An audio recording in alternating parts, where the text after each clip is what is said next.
एक साहूकार था जो अपने गांव का सबसे धनवान व्यक्ति हुआ करता था।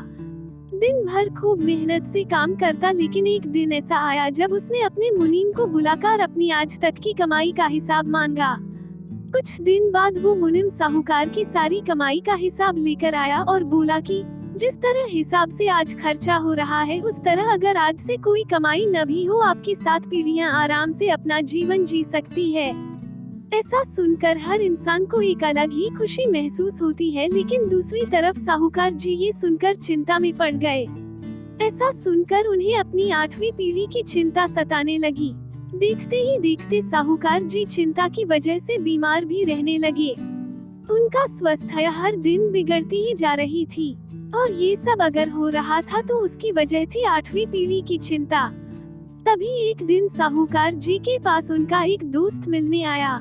साहूकार जी की हालत देख उसने उन्हें एक उपाय बताया और एक एक पंडित को खाना खिलाने के लिए बोला। साहूकार जी तुरंत घर के पास रह रहे एक पंडित के घर खाना लेकर गए।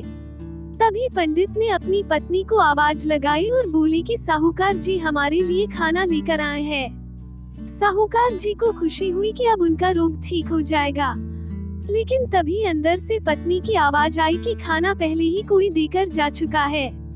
पंडित जी का एक नियम था कि जो पहले खाना देकर जाता वो उसका ही खाते थे। इसके बाद साहूकार जी ने कल आने के लिए पूछा तो पंडित जी ने तुरंत जवाब दिया कि मैं कल की चिंता नहीं करता, भगवान के हाथ में छोड़ देता हूँ। ये सुनकर साहूकार जी हैरान हो गए और फिर उन्हें समझ में आया कि कल की चिंता करने से खुद का ही नुकसान है। इसके बाद साहूकार जी खुशी खुशी रहने लगे और अपने आज का आनंद लेने लगे। इससे ये साफ हो जाता है कि हम कितना भी भाग लें, कुछ ना कुछ जरूर छूटेगा ही।